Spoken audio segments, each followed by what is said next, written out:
Lecture number कितना? 47। Lecture 47 हम नजर आ गया होगा कैमरे में। अच्छा, तो ये हजरात जरा कैमरे की तरफ देखें, इन्होंने होमवर्क नहीं किया हुआ। किया? बैठ जाओ फिर। ये हजरात जरा कैमरे की तरफ देखें जिन्होंने होमवर्क नहीं किया, हाथ हिला दें कैमरे की तरफ। ये रिकॉर्डिंग लाइव जा रही है, यूट्यूब पे अपलोड हो जानी है।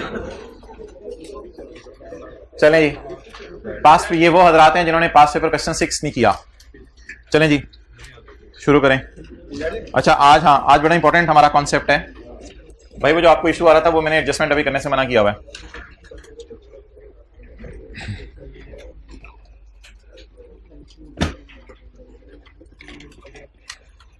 अच्छा आज क्या तारीख है? 24 है। अच्छा ये लास्ट टाइम कोई तकरीबन 118 लेक्चर हुए थे, तो 118 में से अभी कितने हो गए हैं? 47। कितने रह गए? 71। और अभी 26 तारीख है। आज क्या तारीख है? 24 तारीख है। 6 जमा 30 जमा 30 चलो कर लो, टोटल दिन कितने हो गए? 66। लेकिन इसमें तो संडे भी आएंगे, तो चलें देखेंगे आप क्या करना है। ईद की छुट्टियां भी आएंगी, तो चलें देखेंगे। फिर सैटरडेज को हल्का फुल्का कभी बुलाना पड़ा तो आपको बुलाया जाएगा। असल में और कोई वजह नहीं है, आई कैप ने खुद पंगे लेने शुरू कर दिए हैं। आई कैप का बिल्कुल ये कहना है कि मैं सिलेबस नहीं बढ़ा रहा, लेकिन ऑब्वियसली आप देखें अब एक सवाल हमने ऐसा किया था कि 100 का रेंटल है, 100 का रेंटल है, फिर 2 रेंटल मिसिंग है, फिर 100 का रेंटल है, फिर 100 का रेंटल है। अब ऐसा सवाल पहले नहीं आता था, अब उसने डाल दिया, तो इस कॉन्सेप्ट को समझाने के लिए मेरे ख्याल से पूरी क्लास हमारी लग गई थी कि इसकी डिस्काउंटिंग कैसे करनी है। तो जब आप कॉन्सेप्ट्स को, जैसे अभी सवालों में दिया होता है opening WDV exceed the tax WDV by rupees इतने, तो पहले ऐसी चीज़ें नहीं आती थी। पहले ओपनिंग WDV अकाउंटिंग वालों की और टैक्स वालों की दी होती थी। तो इस तरह की चीज़ें जब वो थोड़ी थोड़ी डालता रहता है तो ऑब्वियसली फिर उन चीज़ों को समझाने के लिए टाइम भी लगता है और मजबूरी है। निकालें जी पेज नंबर 542। तो इसलिए ध्यान में रखिएगा कि जो तैयारी है साथ साथ करें, आने वाले दिनों में कोई टाइम नहीं मिलना। किसी को कोई पेंडिंग लेक्चर है उसने अभी कवर करने हैं।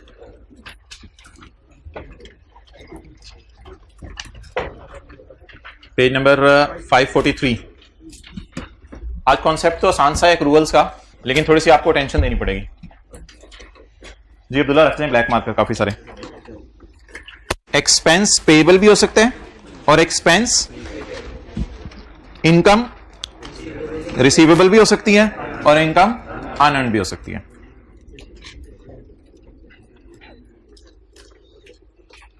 आप अगर इधर से तशरीफ ले जाएं तो हमने इधर काफी कुछ करना है।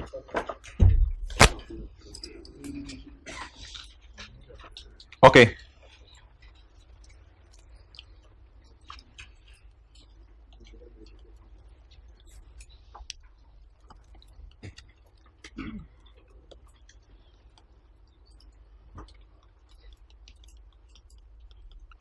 एक सवाल आपसे मैं पूछने लगा हूं कि एक्सपेंस अगर पेएबल है तो फिर और कोई भी डेटा सवाल में अवेलेबल नहीं है। आपने 1 दिसंबर को अपना बिजनेस शुरू किया, 31 दिसंबर को बिजनेस सेंड हो गया, बिजली का बिल 50 रुपए दिसंबर वाला पेएबल है, तो ये बिजली का बिल खर्चे में जाएगा या कैश में जाएगा? इस अकाउंट में ना 2 चीजें होती हैं, मैंने आपको बताया था, इधर कैश आता है और इधर P&L आता है। तो मेरा आपसे यह सवाल है, एक बिजनेसमैन ने आपको आके कहा मोहतरम मैंने 1 दिसंबर को बिजनेस शुरू किया, 31 दिसंबर की रात 12 बजे तक मैं बैठा रहा, वापडा वालों ने दिसंबर का बिजली का बिल नहीं भेजा। आप कहेंगे भाईजान क्लोजिंग पेबल में डाल दें बस। आप बताएं इस अकाउंट को बैलेंस कैसे करूं? कैश पेमेंट रिकॉर्ड करूं या P&L वाली रिकॉर्ड करूं? सोचे सोचे सोचे सोचे। अब क्या मैं कह सकता हूं कि अगर कभी किसी बिजनेस का सिर्फ कोई क्लोजिंग पेबल्स आ रहा है तो इसका मतलब है उसने खर्चा ही बुक किया है या पेमेंट की है? खर्चा बुक किया है। तो अगर एक फिक्रा बोलूं, पेबल इस साल खर्चे में जाता है और अगले साल पे होता है। थोड़ी सी ना आज अटेंशन चाहिए, सादा सादा सी बातें हैं लेकिन दिमाग थोड़ा सा भी इधर उधर गया तो दिमागी मसला हो सकता। अच्छा तो बता दें पेबल की खासियत क्या है? पेबल इस साल खर्चे में जाता है और अगले साल पे होता है। अगर ये टी अकाउंट से आपको समझ नहीं आ रहा तो जनरल एंट्री से देखें, एक्सपेंस डेबिट पेबल क्रेडिट, और अगले साल पेबल डेबिट कैश क्रेडिट। तो पेबल की खासियत बताएं क्या होती है क्लोजिंग पेबल की? बोले बोले बोले। इस साल खर्चे में जाते हैं और अगले साल पे होते हैं। क्लियर? तो पेबल्स इस साल पे नहीं होते, कब पे होते हैं? अगले साल पे होते हैं। डन। अच्छा, इसी तरह एक बंदा कहता है मैंने बैंक में पैसा रखवाया 1 दिसंबर को और 31 दिसंबर पे मैं खड़ा हूं, अभी तक बैंक ने मुझे इंटरेस्ट नहीं दिया। पैसा रखवाया है बैंक में और 31 दिसंबर की रात पे खड़ा हूं, अभी तक बैंक ने मुझे इंटरेस्ट नहीं दिया। क्लोजिंग रिसीवेबल या क्लोजिंग अनअर्न्ड? क्लोजिंग रिसीवेबल या closing unearned? Closing receivable. Closing receivable आपको पता है यहां आते हैं। ये क्लोजिंग रिसीवेबल रिसीव कब होंगे? अगले साल। तो फिर इनकम में कब जाएंगे? इस साल। आपको याद है इसमें P&L की फिगर इधर आती है। तो लॉजिकली भी ये बात हमें समझ आनी चाहिए और अकाउंट भी ऑटोमेटिकली कैश वाली साइड पे बैलेंसिंग फिगर नहीं दे रहा। किस साइड पे बैलेंसिंग फिगर दे रहा है? P&L वाली। तो आई रिपीट, ताकि मैं प्रीपेड और अनअर्न्ड की तरफ मूव करूं, पहले रिपीट कर लेते हैं। क्लोजिंग पेएबल, एक बंदा कहता है मैंने 1 दिसंबर को बिजनेस शुरू की है, 31 दिसंबर की रात को बिजली का बिल पेएबल है 50 रुपए। ये पे कब होगा? तो इस साल खर्चे में चला जाएगा। एक बंदा कहता है मैंने 1 दिसंबर को बैंक में पैसे रखवाए हैं, अगर 1 दिसंबर को बैंक में पैसे रखवाए हैं तो बैंक ने क्या साल बाद इंटरेस्ट मिलेगा। तो अभी 31 दिसंबर को महीने का इंटरेस्ट से नहीं मिला, तो जो महीने का इंटरेस्ट नहीं मिला वो क्लोजिंग रिसीवेबल होगा। आपको पता है क्लोजिंग रिसीवेबल्स इधर आते हैं 10 रुपए। तो ये रिसीवेबल रिसीव कब होगा? अगले साल। तो इनकम में कब जाएगा? यानी P&L में अकाउंटिंग वाले इस साल ले जाएंगे। रिसीवेबल तो होता ही वो है जो इनकम में डाल दिया जाए और अगले साल क्या हो? रिसीव हो। आगे बोलें। एक्सपेंस, 31 दिसंबर को जाके आपने अगले साल के 2 महीने का किराया दे दिया। 31 दिसंबर की रात को आपने जाके जनवरी और फरवरी का किराया दे दिया। क्या ये पेएबल है या प्रीपेड है? प्रीपेड है। क्लोजिंग प्रीपेड आपको पता है इधर आते हैं। क्लोजिंग प्रीपेड इधर आते हैं। 10 रुपए 1 महीने का किराया, 2 महीने का किराया 20 रुपए। 31 दिसंबर की रात को आपने अगले साल के 2 महीने का किराया दे दिया। तो मुझे बता दें ये क्लोजिंग प्रीपेड है। अच्छा, अब आप मुझे बताएं बैलेंसिंग कहां आ रहा है, किस साइड पे आ रहा है? इस साइड पे आ रहा है बैलेंसिंग। आपको पता है एक्सपेंसेस में ये वाली साइड कैश के लिए है। तो इधर क्या लिखूं? कैश कितना? 20। क्या मैं कह सकता हूं प्रीपेड इस साल पे होते हैं? होते ही हैं। प्रीपेड इस साल और अगले साल जब 2 महीने में बिल्डिंग इस्तेमाल कर लूंगा तो प्रीपेड खत्म करके खर्चा बुक कर लूंगा। यानी अगले साल का जब अकाउंट में खोलूंगा तो अगले साल ये प्रीपेड ओपनिंग इधर आ जाएगा और इधर खर्चा बुक हो जाएगा 20 का। तो प्रीपेड की खासियत बताएं। प्रीपेड इस साल पे होते हैं और अगले साल खर्चे में जाते हैं। पेएबल कुछ और होते हैं। पेएबल इस साल खर्चे में जाते हैं और पेएबल पे कब होते हैं? अगले साल। आखिरी चीज जरा मुझे खुद ही बनवाएं। ऊपर क्या लिखूं? इनकम। Income income income. आपने अपना मोटरसाइकिल दोस्त को 31 दिसंबर को किराए पे दिया 3 महीने के लिए और आपने उससे कहा कि 3 महीने का किराया मुझे 31 दिसंबर को एडवांस में दे दे, इसके बाद जनवरी में मोटरसाइकिल तेरा, जनवरी सुबह को आके मोटरसाइकिल ले दी, जनवरी तेरा, फरवरी तेरा, मार्च तेरा, क्या तेरा? मोटरसाइकिल तेरा। तो 3 महीने मोटरसाइकिल तो चला, मजे कर, कोई मसला नहीं, लेकिन किराया कब दे दे? क्या रिसीवेबल है किराया या एडवांस में रिसीव हो गया है? आपकी अब लाइबिलिटी टू प्रोवाइड सर्विस है। इसे कहते हैं क्लोजिंग अनअर्न्ड। ये साइड क्लोजिंग रिसीवेबल के लिए है। असल में क्लोजिंग अनअर्न्ड की साइड ना जल्दी पता नहीं चलती, इसलिए रिसीवेबल की साइड पता चला के अनअर्न्ड वाली साइड फिर पता चलता है। ये साइड क्लोजिंग रिसीवेबल के लिए है। तो ये साइड किस लिए होगी? 5 रुपए किराया आपने 1 महीने का रखा है, 3 महीने के लिए आपने मोटरसाइकिल किराए पे दिया, 15 रुपए हो गया क्लोजिंग अनअर्न्ड। ये अनअर्न्ड अर्न कब होगा? अगले साल। यानी P&L में कब जाएगा? अगले साल, जब आप मोटरसाइकिल उसे दे देंगे किराए पे। तो ये मोटरसाइकिल का इनकम कब बुक होगी? जनवरी फरवरी मार्च में मोटरसाइकिल चलाएगा, आप इनकम बुक करते रहेंगे। अनअर्न्ड अर्न कब होगा? अगले साल अगले साल अगले साल। और मिलेगा कब? इस साल। तो अनअर्न्ड क्या होता है? जो इस साल मिलता है और अगले साल। क्लियर हो गई ये बात? अच्छा, आपके सामने एक बैलेंस शीट है। बैलेंस शीट, उसमें आ रही है बिल्डिंग। इसका मतलब क्या होगा? जाके देख लें, बिजनेस की बिल्डिंग पड़ी हुई है। आपके पास एक बैलेंस शीट है, उसमें आ रहा है कैश। इसका मतलब है जाके गिन लें, दराज में पैसे पड़े हैं। आपके पास एक बैलेंस शीट है, उसमें करंट एसेट्स भी हैं और करंट लायबिलिटीज भी हैं। 31 दिसंबर 2015 की बैलेंस शीट है। इसमें प्रीपेड एक्सपेंसेस आ रहे हैं और आपकी इनकम रिसीवेबल आ रही है। इनकम रिसीवेबल आ रही है और करंट लायबिलिटीज में एक्सपेंसेस पेएबल आ रहे हैं और अनअर्न्ड इनकम आ रही है। क्या मैं कह सकता हूं ये अगले साल रिसीव होगा, इस साल इनकम में गया? बोले रिसीवेबल, अगले साल इसका कैश आएगा, अगले साल कैश आएगा, इस साल इनकम बुक होगी। अच्छा, एक्सपेंसेस पेबल बोले 16 में, मैं 15 में खड़ा हूं ना, 16 में ये पे होगा, 16 में पे होगा और खर्चे में कब जाएगा? 15 में। सोचें थोड़ा सा। प्रीपेड इस साल पेमेंट होगी। ये पेमेंट और खर्चा इसलिए इंपॉर्टेंट है कि हमने हो सकता है कैश टैक्स वाले कैश अकाउंटिंग फॉलो कर रहे हो तो हमें कैश पता होना चाहिए कब इन्वॉल्व होना है। प्रीपेड इस साल पे होगा और अगले साल खर्चे में जाएगा।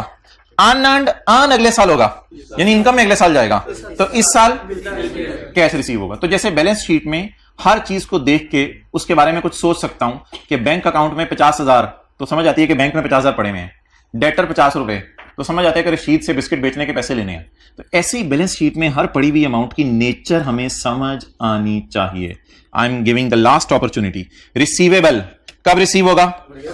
तो 16 में इसका कैश आएगा, तो 15 में ये किसमें गया होगा? इनकम में। पेबल कब पे होगा? 16 में, तो खर्चे में कब गया? प्रीपेड पे कब हुआ? 15 में और खर्चे में कब जाएगा? 16 में। जब प्रीपेड कार्ड यूज करूंगा, स्क्रैच करके जब कॉलिंग करना शुरू करूंगा तब खर्चा बुक होगा। अनअर्न्ड अर्न कब होगा? अर्न 16 में, अर्न 16 में होगा, अनअर्न्ड 16 में अर्न होगा और रिसीव किस साल हुआ होगा? इस साल हुआ होगा। और ये तो मैंने आपको डिफरेंट नाम बताए थे, पेबल के, प्रीपेड के, रिसीवेबल के, अनअर्न्ड के। पेबल पे अगले साल होगा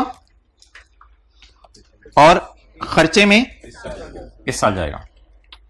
रिसीवेबल रिसीव अगले साल होगा, इस साल इनकम में जाएगा, पीएनएल में इस साल जाएगा। अकाउंटिंग वाले पीएनएल में इस साल लेके जाएंगे।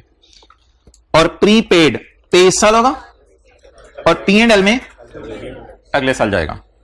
अनअर्न्ड पीएनएल में अगले साल जाएगा अर्न होके, और रिसीव कब होगा? इस साल रिसीव होगा। डन। चलें शुरू करें जी। Page number 544, 546, question number 10।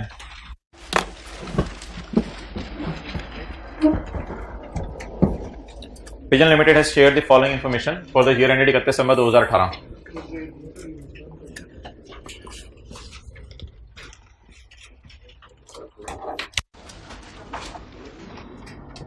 जी, वर्किंग नंबर 1,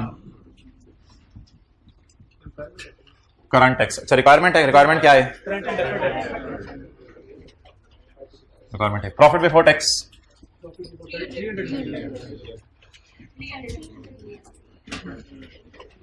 और रिक्वायरमेंट बी क्या है? रिक्वायरमेंट बी है या एक ही रिक्वायरमेंट है सर? एक ही requirement. Slash asset as on. आप कह रहे होंगे ये वर्किंग यहां होती थी, चलो यहां कर लें। एज ऑन 31 दिसंबर 18। यहां से लग रहा है आसमान पे लिख रहे हैं हम, 31 दिसंबर 18। ओके चलें जी, लेट्स स्टार्ट।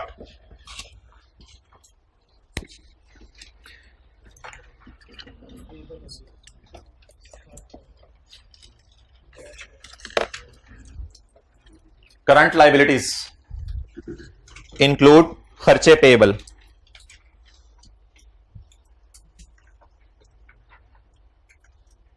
क्या लिखा हुआ है सवाल में? करंट लाइबिलिटीज इंक्लूड खर्चे पेएबल। करंट लाइबिलिटीज इंक्लूड खर्चे पेएबल, यानी बैलेंस शीट टाइप कोई चीज हमें समझाना चाह रहे हैं, लेकिन हम इसके पीएनएल के इंपैक्ट भी खुद ही सोच लेंगे इंशाल्लाह। करंट लाइबिलिटीज इंक्लूड बिजली का बिल पेएबल, जिसकी कैरिंग अमाउंट कितनी है? 12 मिलियन। ओके, वर्किंग 1, एक्सपेंस का अकाउंट। हो सकता है वक्त गुजरने के साथ इतनी आसान फिगर्स हैं कि आपको अकाउंट्स बनाने ना पड़े, लेकिन आज हम हर एक का अकाउंट बनाएंगे और बड़ी आज इंपॉर्टेंट क्लास है क्योंकि थोड़ी सी जरा अकल इस्तेमाल होनी है साथ साथ।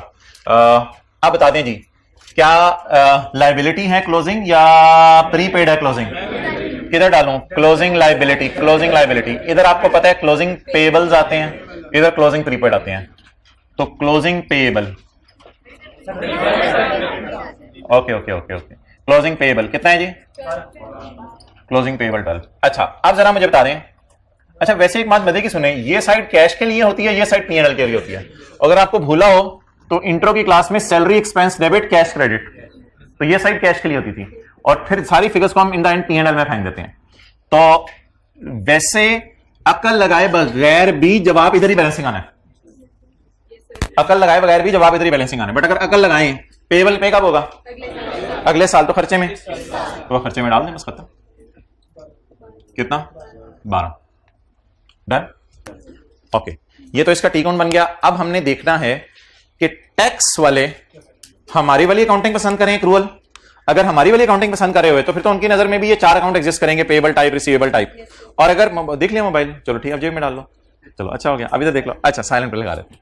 तो अच्छा वैसे मैं आपको ये मशवरा दूंगा, मैं अपनी बात आपको बता रहा हूँ, मैं 24 आवर के लिए मोबाइल को साइलेंट पे रखता हूँ, और साइलेंट भी ऐसा जो वाइब्रेट ना करे, क्योंकि आपकी जिंदगी डिस्टर्ब हो जाती है इस तरह। थोड़ी थोड़ी देर कोई भी बंदा काम कर रहा हो, वाइब्रेट करे मोबाइल, तो अंदर से दिल भी वाइब्रेट करने लग जाता है, फिर बंदा मोबाइल की तरफ मुतवज्जह हो जाता है। तो जिंदगी भर 24 आवर के लिए साइलेंट कर दें मोबाइल को। अब आप ये कहेंगे अब्बू की कॉल आती है या अम्मी, उसके लिए आपको छोटा सा मोबाइल लेकर रखें, फिर ऐसा उसको हर वक्त जनरल पे रखें। लेकिन अच्छा जी, हम आगे चलते हैं। तो अब आप मुझे ये बता दें, करंट लायबिलिटीज में खर्चे पेएबल पड़े हुए हैं कितने के बोले जी? 12 मिलियन के। करंट लायबिलिटीज में खर्चे पेएबल पड़े हुए हैं 12 मिलियन के। इससे पहले कि मैं करंट और डेफर्ड टैक्स में जाके कुछ सोचूं, ये भाई ने गलत बात की है, पहले मुझे देखना पड़ेगा टैक्स वाले कौन सी अकाउंटिंग फॉलो कर रहे हैं।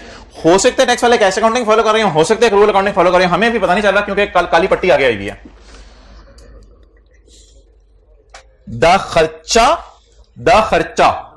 खर्चा कितने?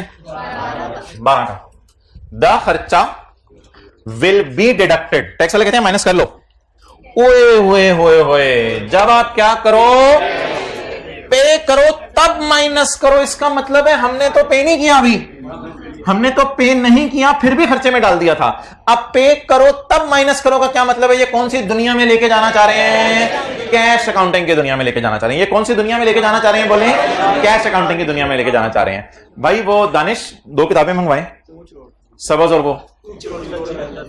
तो टैक्स वाले कौन सी दुनिया में लेके जाना चाह रहे हैं? बोले कैश अकाउंटिंग की दुनिया में लेके जाना चाह रहे हैं। अब आप मुझे बता दें, करंट टैक्स की वर्किंग में हमने कितना खर्चा बुक किया है? 12। हमारे खर्चे को जैसे ग्रेच्युटी का अकाउंट में बनाता था, जैसे ग्रेच्युटी का अकाउंट बनाता था, उसमें क्या करता था? खर्चा उल्टा देता था और पेमेंट। सवाल इतना अधूरा है, इतना अधूरा है कि पेमेंट उसने दी ही नहीं टेस्ट की तरह। सवाल इतना अधूरा है, इतना अधूरा है कि उसने टेस्ट की तरह पेमेंट दी ही नहीं। तो बस खर्चा ही खर्चा, पेमेंट नहीं है, होती तो सवाल बताता। ऐसे बदबदी तो नहीं अज्यूम करनी और ये कहना अकाउंट नहीं पूरा हो रहा। तो पेमेंट उसने दी ही नहीं, तो जब पेमेंट उसने दी ही नहीं तो बस खर्चा ही खर्चा है। ग्रेच्युटी में क्या करते थे? याद आ रहा होगा, ओपनिंग पेबल आता था इधर, क्लोजिंग पेबल इधर, खर्चा इधर और कैश। किसी को याद है? खर्चा उल्टाते थे और पेमेंट लेस करते थे। तो इधर भी खर्चा उल्टा दें, लेकिन पेमेंट लेस क्यों नहीं कर सकता? क्योंकि पेमेंट गिवन नहीं है। तो ऐड कर दें एक्सपेंस। काश कोई पेमेंट भी गिवन होती, लेकिन फिर एक्सपेंस ऐड कर दें। कितना? 12।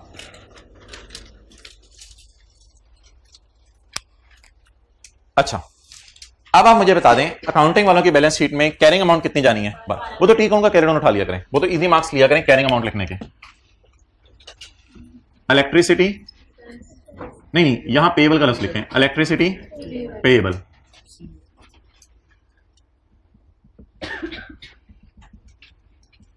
इलेक्ट्रिसिटी पेएबल अकाउंटिंग वालों की बैलेंस शीट में कितने पे है? 12 पे। अच्छा जी, टैक्स वालों की बैलेंस शीट में क्या? जल्दी जल्दी लाया करो, मतलब ये है। अच्छा जी, तो टैक्स वाले कौन सी अकाउंटिंग फॉलो कर रहे हैं? द खर्चा will be allowed for tax purposes on cash basis. खड़े हो जाए, इधर ही खड़े रहे। तो कहां पे ले गए हमें? चांद पे ले गए। चेहरा उधर करें, कहां पे ले गए हमें? चांद पे ले गए। और कौन सी अकाउंटिंग फॉलो कर रहे हैं? Cash accounting follow. आज सीरियस हो, चलो बैठो। तो इसलिए कैश अकाउंटिंग के अंदर जो है वो टैक्स वालों की बैलेंस शीट में कोई पेएबल नामी चीज एग्जिस्ट करती है, तो टैक्स वालों की बैलेंस शीट में पेएबल नाम की कोई चीज एग्जिस्ट नहीं करेगी। जब कौन सी अकाउंटिंग फॉलो हो रही होगी? Cash accounting. तो व्हाट इज पेएबल? जैसे ग्रेच्युटी पेएबल होता था 0, तो टैक्स बेस इज 0। क्लियर? अब आप मुझे बता दें, ये 12 रुपए पे कब होगा? अगले साल। तो it is allowed as deduction when paid. तो क्या ये 12 डिडक्ट डिडक्टेबल इन फ्यूचर है. Is it a deductible temporary difference? It will be deducted when, अगला साल क्या आएगा? अगला साल ये ओपनिंग पेएबल आएगा और ये पेएबल हम क्या करेंगे?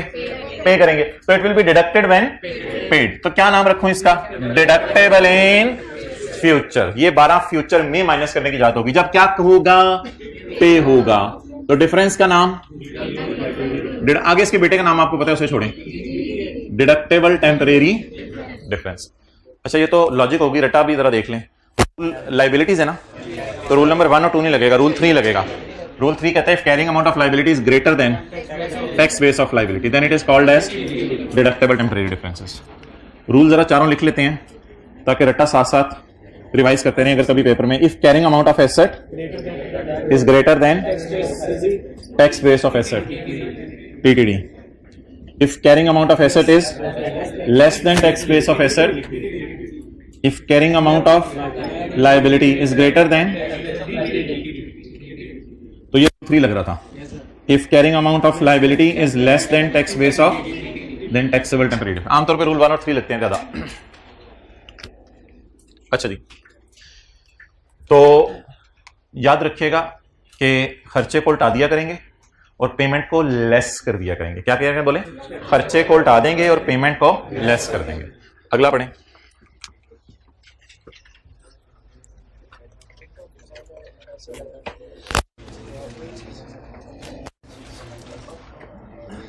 Interest receivable has a carrying amount of 15. Interest receivable expense type चीज है, इनकम टाइप चीज है? इनकम. तो अकाउंट कौन सा खोलूं? इनकम का. इनकम. रिसीवेबल, क्लोजिंग रिसीवेबल कितना? 15. पहले लॉजिक पे सोचें, फिर अकाउंट के साइडें भी आपको पता होनी चाहिए. इधर देखें, अकाउंट में ना, इस अकाउंट में कैश इधर आता है और इधर P&L आता है. तो बैलेंसिंग वैसे P&L ही आना है, लेकिन पहले लॉजिक पे सोचें रिसीवेबल रिसीव कब होगा? तो इनकम में कब जाएगा? इसलिए इनकम में डालें. P&L का मतलब इनकम है. इनकम कितनी? 15. ओके, अब मुझे बता दें टैक्स वाले क्या चाहते हैं. टैक्स वाले क्या चाहते हैं? The interest revenue will be taxed when receive, या ऑन कैश बेसिस. इंटरेस्ट पे तब टैक्स लगाना जब रिसीव होगा. हम रिसीव होने पे टैक्स लगाते हैं या रिसीव ना भी हो और महीना खत्म हो जाए तो इनकम बुक कर लेते हैं? इनकम बुक कर लेते हैं. हमें रिसीव होने से कोई कंसर्न नहीं. तो टैक्स वाले अगेन किस दुनिया में ले गए हैं? चांद वाले दुनिया में. जब इधर आप चले जाए ना, तो इधर आपने इनकम उल्टानी है और कैश बुक करना है. अब टेस्ट वाले सवाल की तरह इसमें कैश गिवन नहीं है, तो कैश गिवन नहीं है तो बस नहीं है, फिर कोई कैश की ट्रांजैक्शन हुई नहीं होगी इस साल. तो अब आप बता दें इनकम उल्टाऊं और कैश रिकॉर्ड करूं, साइन सोच लें. कैश गिवन ही नहीं है, मैं क्या करूं? इनकम उल्टाने का साइन सोच लें. वैसे तो इंटरेस्ट का अकाउंट अभी 2 दिन पहले क्लास में बनाया था. इनकम उल्टाई थी और कैश रिकॉर्ड किया था. 2 दिन पहले क्लास ली थी. जो इनकम उल्टाएं, लेस इंटरेस्ट इनकम. मेरा दिल चाह रहा था कि मेरा दिल चाह रहा था कि इंटरेस्ट रिसीव में रिकॉर्ड करता, लेकिन रिसीव सवाल में है ही नहीं, टेस्ट वाले सवाल की तरह. तो इनकम उल्टा दी और इंटरेस्ट रिसीव. कितने लोग कहते हैं मैं उठ के टेस्ट दे जरा?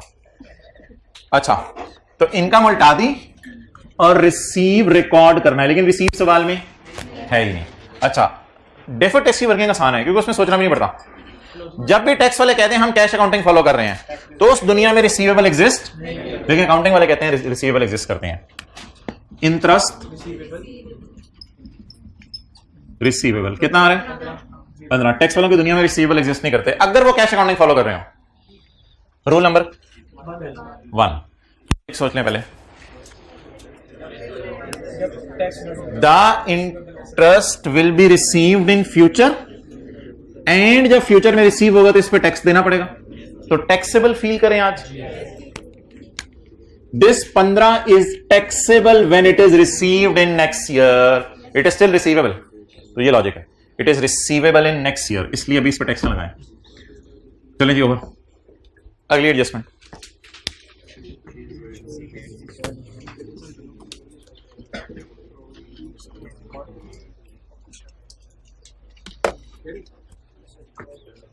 Prepaid insurance is 30 million. Prepaid insurance is 30 million. Year and कौन सा है? 31 दिसंबर 18 पे प्रीपेड इंश्योरेंस आ रही है 30 मिलियन की। इंश्योरेंस क्या होती है? एक्सपेंस होती है, इनकम होती है। जो पे हो रही है वो तो एक्सपेंस ही है। हम कोई इंश्योरेंस कंपनी तो नहीं है कि इनकम बुक करें। ये पे हो रही है तो एक्सपेंस है।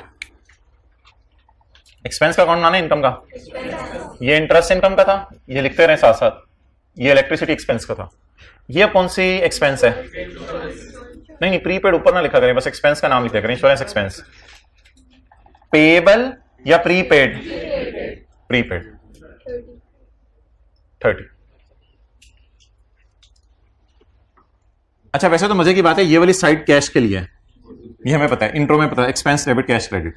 लेकिन लॉजिक पे सोच लेते हैं, प्रीपेड इस साल पे होता है और जब प्रीपेड कार्ड स्क्रैच करके कॉलें करते हैं तो अगले साल खर्चा बुक होता है।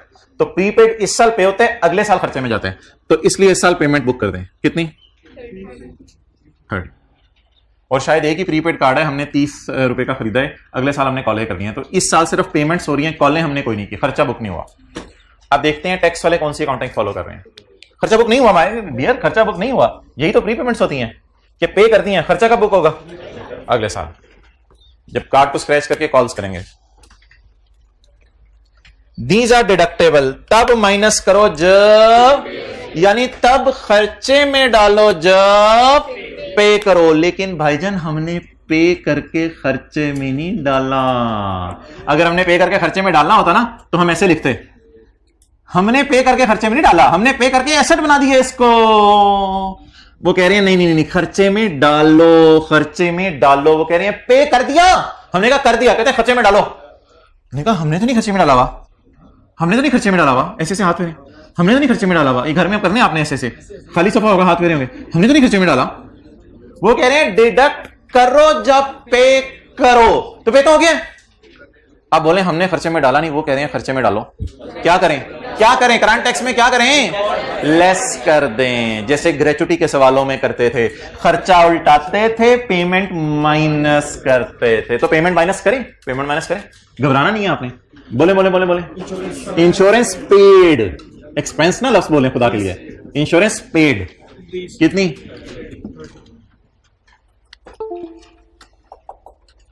ये जो इंश्योरेंस प्रीपेड और अनअर्न्ड आने वाले ना, चौथा पॉइंट, इन दोनों को जरा तसल्ली से समझ लें, इन दोनों को तसल्ली से समझ लें। बेशक ग्रेचुटी अकाउंट ध्यान में रख लें। ग्रेचुटी अकाउंट में क्या करते थे? खर्चा इधर आ रहा होता था, उसे उल्टाते थे और पेमेंट लेस करते थे। सिमिलरली उसी तरह खर्चा कोई आ नहीं रहा और पेमेंट क्या कर रहे हैं हम? लेस कर रहे हैं। और लॉजिक पे सोच लें, दोबारा लॉजिक पे सोचें। टैक्स वाले क्या कर रहे हैं? इट इज डिडक्टेबल, यानी it is allowed deduction. It is allowed deduction. It is deductible का मतलब क्या है? It is allowed deduction. It is allowed deduction when paid. इसका मतलब वो चाह रहे हैं इस साल खर्चे में डालो। हमने कब खर्चे में डालना है?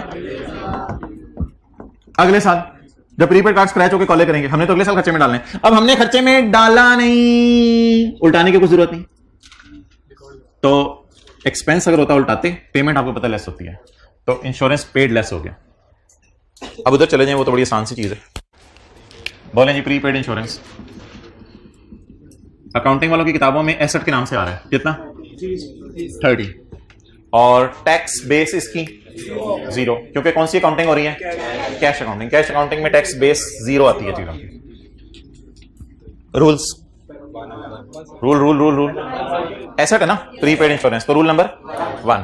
तो डिफरेंस का नाम 45 सेकंड में आपको दे रहा हूं सोचने के लिए कि ये टीटीडी क्यों है।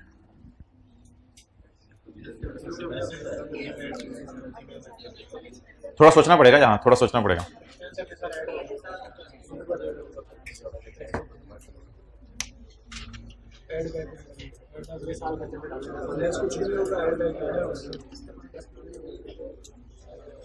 ओके, इधर देखें जी, फ्यूचर को देख के सोचते हैं या इस साल को देख के सोचते हैं? फ्यूचर। एक बात ध्यान में रखिएगा, टैक्स वालों ने माइनस करने दिया इस साल, अगले साल क्या होगा? अगले साल क्या होगा? अगले साल ओपनिंग प्रीपेड नजर आ रहा होगा 30 का। हम कार्ड को स्क्रैच करके कॉलें करते रहेंगे, 10 रुपए की कॉलें की, फिर 10 रुपए की कॉलें की, फिर 10 रुपए की कॉलें की। तो हम कॉलें करते रहेंगे करते रहेंगे करते रहेंगे और खर्चा बुक करते रहेंगे। जब खर्चा बुक होगा तो हम P&L में माइनस करेंगे। अगले साल टैक्स वाले कहेंगे लाला क्यों माइनस किया तूने 30, तो पिछले साल करवा दिया था तुझे, चल ऐड कर। और जो अगले साल में करंट टैक्स में खर्चे उल्टा रहे होंगे, ग्रेचुटी आपको याद है जहां वाले उल्टाते थे, जब अगले साल खर्चे उल्टा रहे होंगे तो उल्टाने की वजह से करंट टैक्स में एक ऐड वाली फिगर आएगी, और वो जो ऐड वाली फिगर आएगी उस पर हमें टैक्स देना पड़ेगा, तो debt is taxable in future. गहरी बात नहीं थी, बिल्कुल सतही सी सादा सी बात थी। सो दैट इज, कितने लोगों ने इस तरह सोचा था? ठीक है, किस तरह इतना सोचने वाले थे? थोड़ी देर और दे देते तो चलो अनएंड पे सोच लो, अनएंड पे सोच लो, अगला कर लेते हैं। अब अगला चौथा जरा खुद कर दें, सारा चौथा खुद कर दें,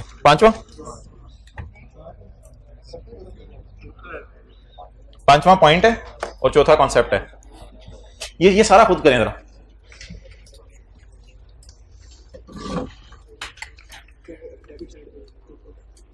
भाई ये समंदर पकड़ाइएगा पानी का।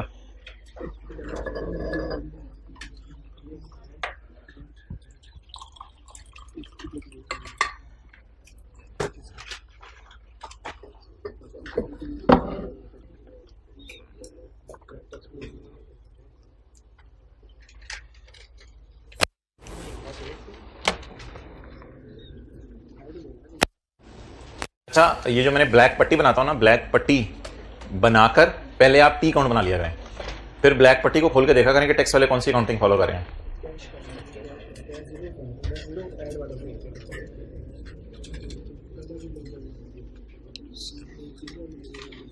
जिन लोगों ने डेफर्ड टैक्स की लॉजिक सोच लिया वो हाथ खड़ा कर दें। अफसोस की बात है उस क्लास में सिर्फ पहली रो में 2 स्टूडेंट्स ने हाथ खड़ा किया।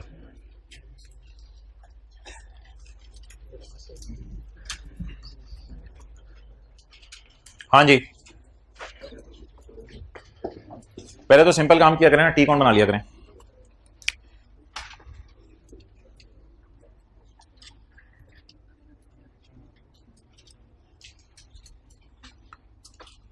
वर्किंग फॉर इनकम का अकाउंट, एक्सपेंस का कौन सी इनकम? Rental income. इधर आएगा क्लोजिंग रिसीवेबल और इधर आएगा क्लोजिंग अनअर्न्ड। नहीं, प्रीपेड का लॉस इनकम्स के लिए यूज नहीं होता। Current liabilities include, current liabilities में पड़ा है rent revenue received in advance.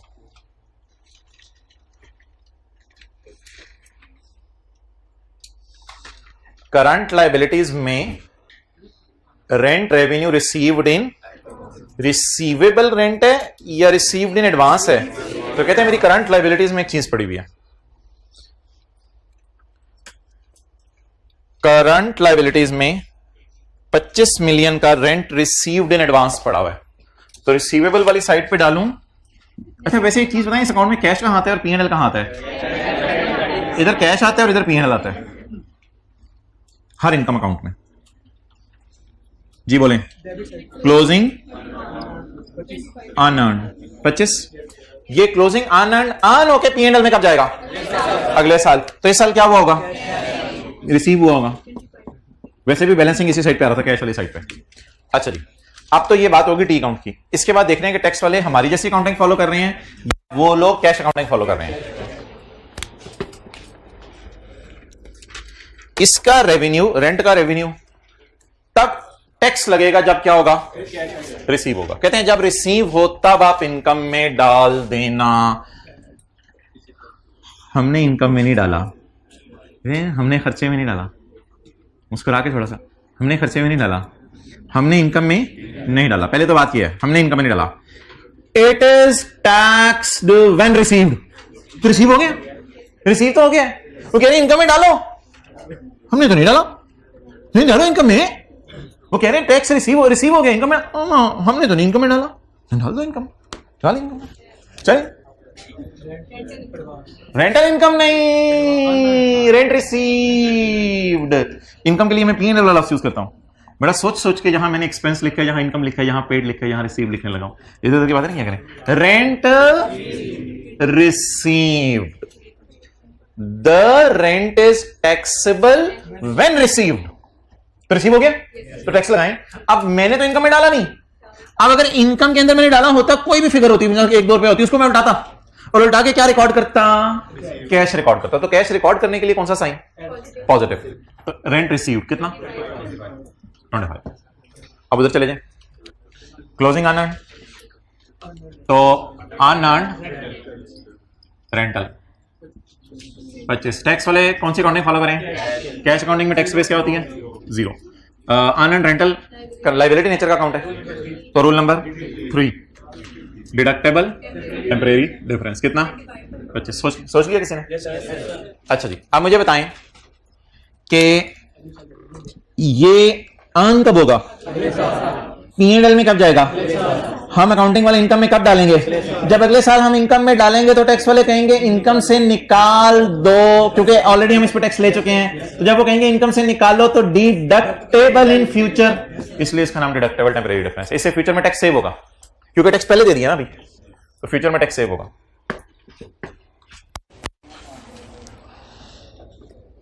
अच्छा यार, ये जो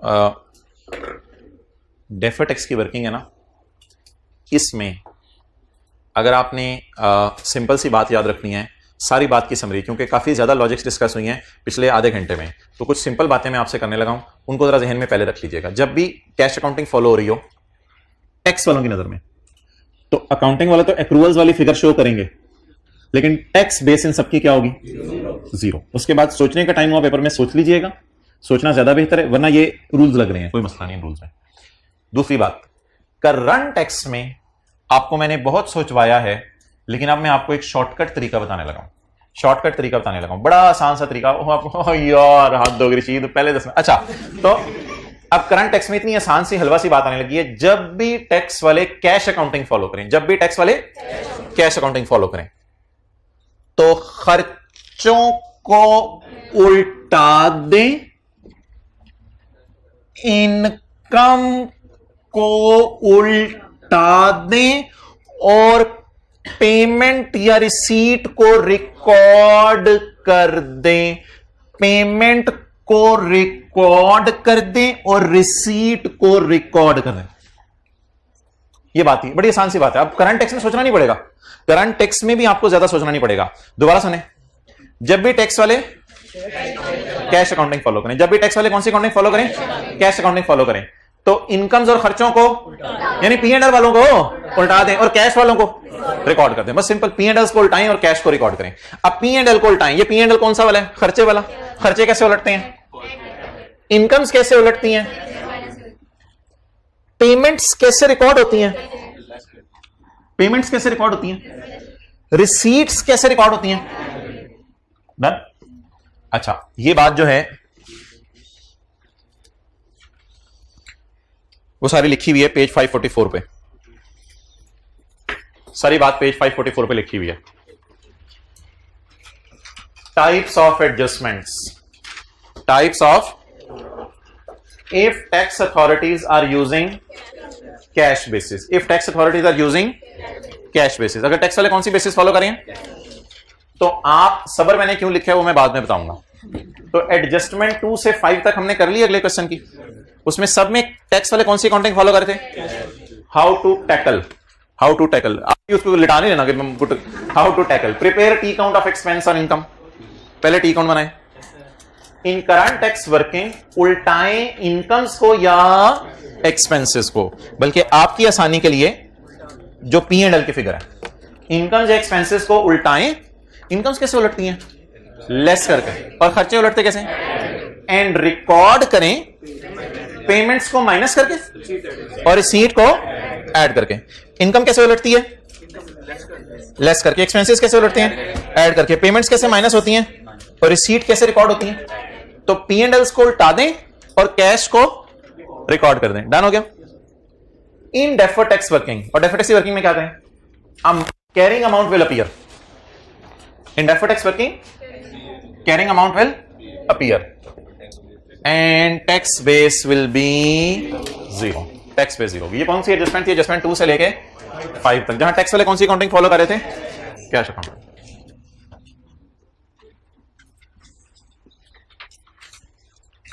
जी अच्छा ठीक है, मैं पता हूं। चलें जी, let's have a quick revision of 5 minutes of all this, but not based on रटा जो भी लगवाया है। ये तो रटा था, so let us discuss logic.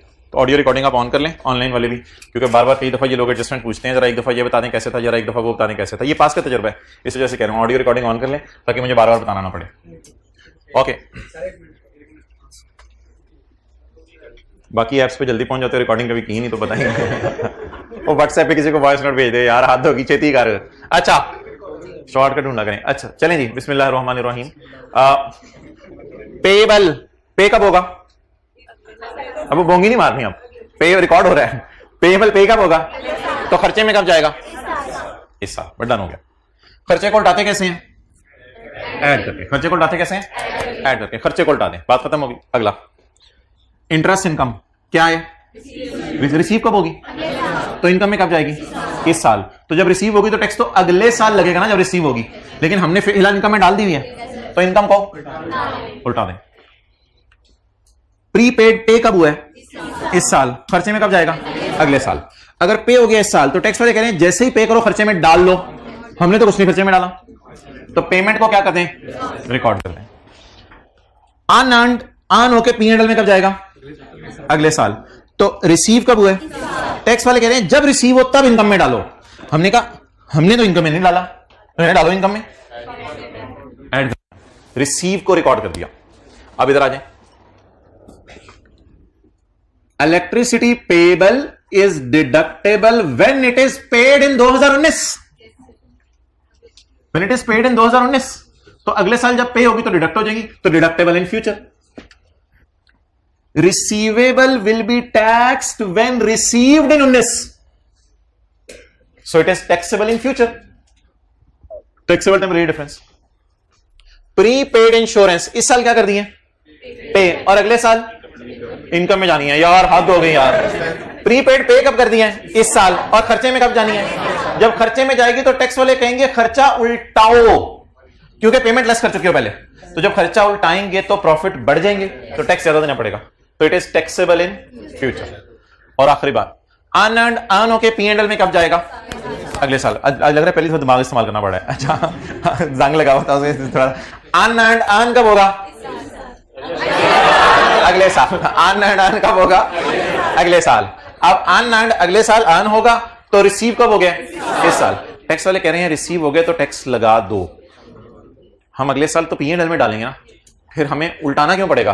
क्योंकि इस पे पिछले साल टैक्स दे चुके हैं, तो उल्टाने के लिए लेस करेंगे, तो लेस करेंगे तो डिडक्टेबल इन फ्यूचर। तो इनको जरा सोच लीजिएगा घर जाके, लेकिन अकेले में बैठ के, या कॉलेज में फिर जनरेटर के पास वाली ऑप्शन भी है। ओके जी, रिकॉर्डिंग्स ऑफ कर दें, हम इंशाल्लाह मिलते हैं। चलें जी, दोबारा मिलें।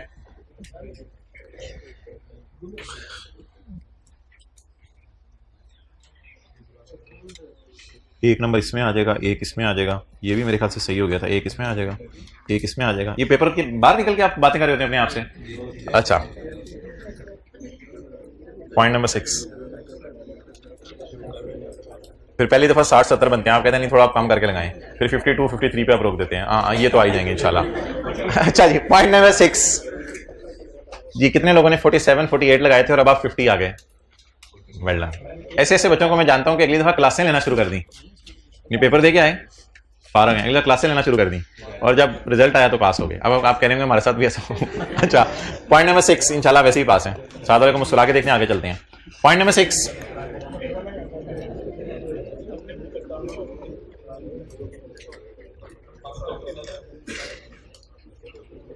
काली पट्टी या सॉरी वो तो डीओजी पे बनाई जाती है। Sorry, current liabilities include salary payable. Current liabilities include salary payable amounting to ₹13 million. ये तो वही एक्रूअल्स दोबारा शुरू हो गई, चलो खैर है। करंट लायबिलिटीज में क्या पड़ा हुआ है? सैलरी। सैलरी एक्सपेंस है, इनकम है? एक्सपेंस है। Working number 5, salary expense. अच्छा जी, इधर देखें, क्लोजिंग पेबल और क्लोजिंग प्रीपेड। क्लोजिंग पेबल है, प्रीपेड है? क्लोजिंग पेबल है, प्रीपेड। हाँ, एक्रूड का मतलब होता है, लिखें एक्सपेंस के लिए एक्रूड का मतलब होता है पेबल। एक दिन बताया था, आपने घर जाके रिवाइज नहीं किया, तो आज उसका खमियाजा भुगत रहे हैं। तो एक्रूड का मतलब लिखें पेबल। जी opening payable, closing payable, closing payable कितना हो गया 13। अच्छा पेबल पे कब होगा माय डियर? पेबल पे कब होगा? अगले साल। तो खर्चे में किस साल जाएगा? वैसे टी काउंट भी बता रहा था, पी एंड एल इधर ही आता है। टी काउंट हंस रहा था इतनी लॉजिक क्यों सोच रहे? पी एंड एल इधर आना है।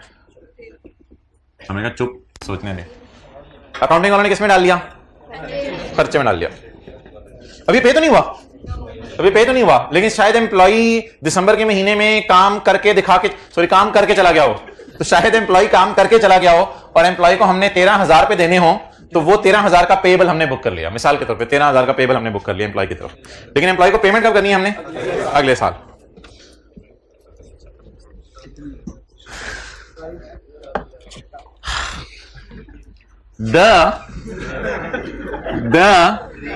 साथ वाले का देखें, पंजाबी वाला the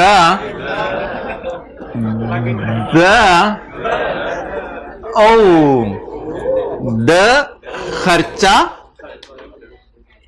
has been deducted for, tax वाले कहते हैं खर्चा हैज बीन डिडक्टेड, हमने माइनस करने दिया है। थोड़ी सी इंग्लिश अजीब सी है, हैज बीन डिडक्टेड वैसे, लेकिन इसी तरह लिखी जाती है अक्सर किताबों में। द खर्चा has already been deducted for, tax वाले कहते हैं हमारी नजर में भी खर्चा डिडक्टेड में डाल दो, कोई मसला नहीं, काम ठीक के रखो।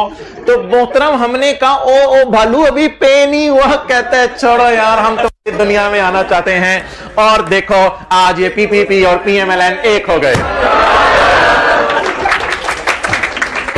कहते कोई मसला ही नहीं, हम तो एक ही थे, हमारे बड़े पता नहीं क्यों लड़ते थे आपस में। तो कहते हैं हम और तुम एक ही हैं। द खर्चा हैज ऑलरेडी बीन डिडक्टेड। थोड़ी सी इंग्लिश अजीब सी है वैसे, लेकिन ऑब्वियसली सेंस ये दे रही है कि पेमेंट का वेट ना करो, पेमेंट का वेट ना करो, बल्कि कब खर्चा बुक कर लो? जिस साल हुआ। द खर्चा।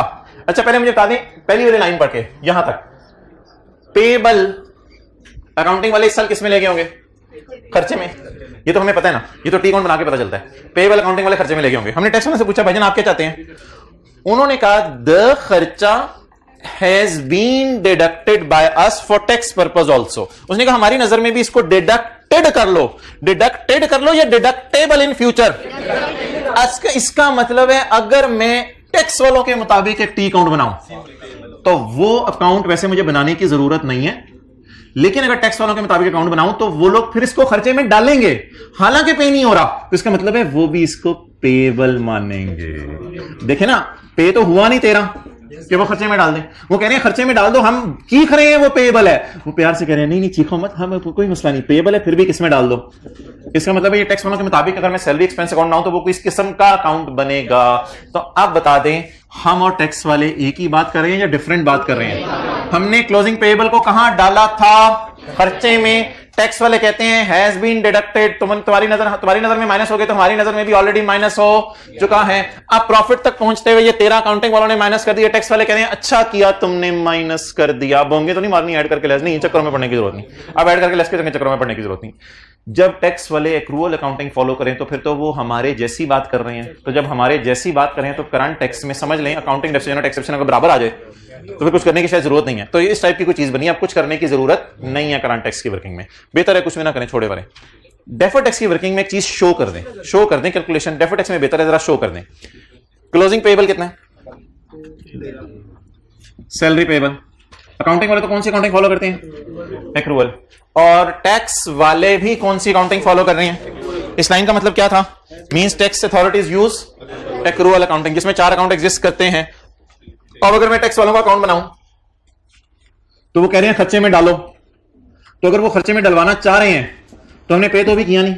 इसका मतलब है वो फिर मान रहे हैं कि ये क्या है, इसका मतलब है वो भी पेबल अकाउंटिंग को तस्लीम कर रहे हैं।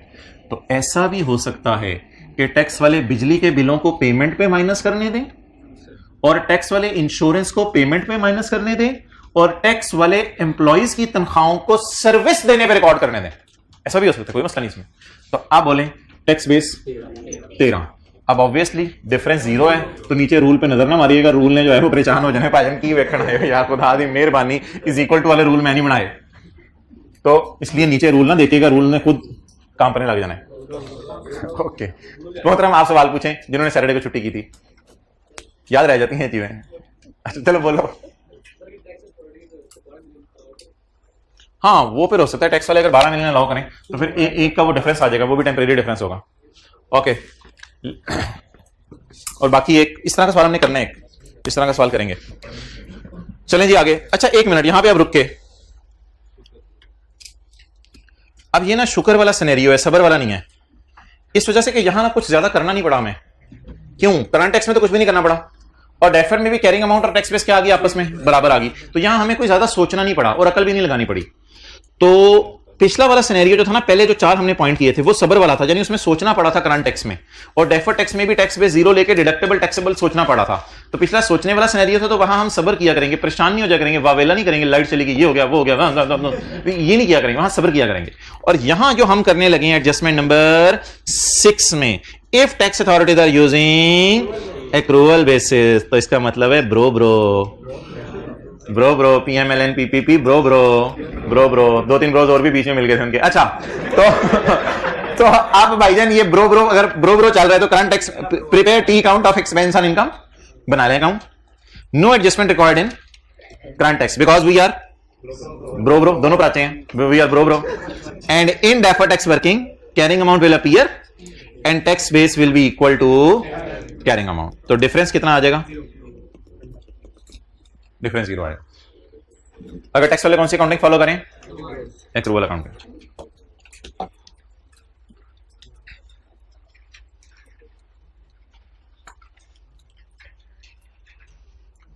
तो जिंदगी में मुसीबतें भी आएंगी और जिंदगी में खुशियां भी आएंगी।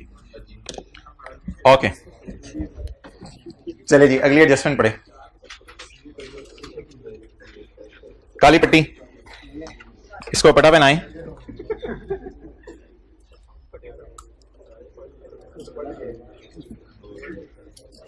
डेटर की कैरिंग अमाउंट 50 है, डेटर की कैरिंग अमाउंट 50 है। बबलू अभी तक पैसे देके नहीं गया। बबलू 5 बिस्किट खरीद के गया था 10 रुपए वाला, या 10 टॉफियां लेके गया था 5-5 रुपए वाली, लेकिन बबलू अभी तक पैसे देके नहीं गया।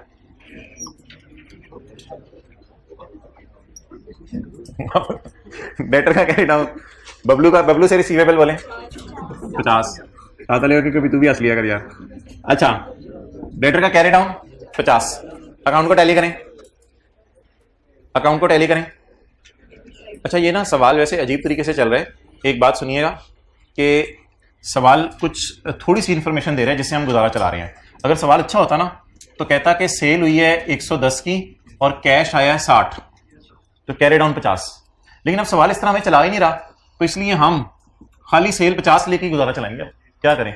तो सवाल में इंफॉर्मेशन ही इतनी अधूरी है कि हम पूरी इंफॉर्मेशन इस अकाउंट में चाहें भी तो बना नहीं सकते। आप बता दें, आपको याद होगा बचपन में सेल इधर आती है और इधर कैश आता है, ठीक है? तो डेटर अकाउंट में क्या डालूं? सेल। याद रखिएगा ये P&L होता है, असल में ये P&L होता है। तो अकाउंटिंग वाले तो P&L में बबलू को ले गए हैं। क्यों ले गए हैं P&L में? क्योंकि उसे टॉफियां बेच दी हैं, वो खा गया, इस वजह से नहीं, बेचना काफी है। तो बबलू को जब टॉफी बेच दी तो रिसीवेबल बुक हो गया, तो इसका मतलब है सेल भी बुक हो गई। Debtor debit, cell credit. अब बता दें अकाउंटिंग वाले किस में लेके जा चुके हैं? सेल में। अब हम पढ़ने लगे हैं the tax authorities tax revenue, आगे पता नहीं क्या लिखा होगा। टैक्स अथॉरिटीज वाले क्या चाहते हैं? हा पट्टी हटाएं, चा नहीं चा, अच्छा द रेवेन्यू, इसको इधर आके थोड़ा सा तंग करें। द रेवेन्यू इज टैक्सेबल इन 2019, पता नहीं होता ऐसा लिखा हो। The revenue is taxable in 19 when received, फिर तो अजीब सी बात कर रहा होगा जी।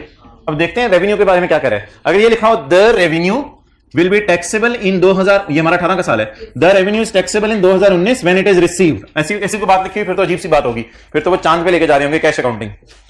The revenue has been included in taxable, कहते हैं इसको मेरी नजर में इंक्लूड कर देना चाहिए टैक्सेबल प्रॉफिट में, या समझ लो टैक्सेबल प्रॉफिट में इंक्लूड हो चुका है। लेकिन टैक्सेबल प्रॉफिट में इंक्लूड हो जाने का मतलब ये नहीं कि आप कुछ ना करें, आप चल पीबीटी से रहे हैं, उसमें फिर कुछ भी नहीं इंक्लूड हुआ, तो आप पीबीटी से चल रहे हैं, इसमें अकाउंटिंग वाले सेल बुक कर चुके हैं। कहते हैं मेरी नजर में टैक्सेबल प्रॉफिट में भी डला रहने दो, कहते हैं मेरी नजर में डला रहने दो, कोई मसला नहीं, खैर है टैक्सेबल प्रॉफिट में इसको डला रहने दो। आप बोले क्या करें? थोड़ी सी अंग्रेजियां अजीब सी आ रही हैं, ये एक दो पॉइंट्स में ना अंग्रेजी जरा अजीब सी आई है। अच्छी अंग्रेजी पता क्या होनी थी? The revenue is also to be recorded by tax authorities. ये जरा आसान सी अंग्रेजी थी, लेकिन अंग्रेजी थोड़ी अजीब सी आ रही है। The revenue has been included in taxable profit, या अच्छा लफ्ज होता है is to be included in taxable profit. कहते हैं इसको टैक्सेबल प्रॉफिट में इंक्लूड करो। हमने कहा हमने अकाउंटिंग वालों में भी इंक्लूड कर लिया है। कहते ठीक है, फिर करंट टैक्स में कुछ करने की जरूरत नहीं। तो आप बोले इस लाइन का मतलब क्या है? अगर वो भी टैक्सेबल प्रॉफिट में डलवाना चाह रहे हैं और मैं टी काउंट देख के पढ़ चुका हूं कि हम भी डाल चुके हैं, अब क्या करें? करंट टैक्स में कुछ भी ना करें, क्योंकि टैक्स वाले कौन सी अकाउंटिंग फॉलो करें? कौन सी अकाउंटिंग फॉलो करें? Accrual accounting. Means tax authorities use accrual base. Current tax में कुछ ना करें। इधर अगर आपने शो करना है तो कर दें। डेटर कितना? 50। अच्छा, टैक्स वाले कह रहे हैं टैक्सेबल प्रॉफिट में डालो, यानी सेल में डालो। सेल में डालो तो सेल में डालें तो कैश तो आया नहीं, तो फिर जाहिर बात है वो कैरी डाउन को मान रहे हैं, वो कैरी डाउन को मान रहे हैं, इसीलिए टैक्स बेस भी क्या होगी? 0, सॉरी 50। टैक्स बेस 50 होगी, बराबर होगी। तो जब भी टैक्स वाले कौन सी अकाउंटिंग फॉलो करें? Accrual accounting. तो फिर हमारे और टैक्स वालों की नजर में सेम चीजें हो रही होती हैं, तो डिफरेंस कितना आ जाएगा? 0। जी 1 में 1 पूछें। हाँ ऐसे कर दो, कोई मसला नहीं, करना चाहो तो कोई मसला नहीं जी। नहीं, फिर प्रॉफिट में 50 पड़ा होता, आप नेगेटिव 50 कर देते, इधर नेगेटिव 50 कर देते। नहीं, सेल प्रॉफिट में पड़ा होता है, ऊपर सेल से तो पड़ा होता है ना। नहीं, वो उस तरह कॉस्ट ऑफ सेल के बारे में अगर कोई ऐसा रूल हो वो अलग से बताएगा, क्रेडिटर के बारे में। ओके चलें जी, आखिरी 2 एडजस्टमेंट्स।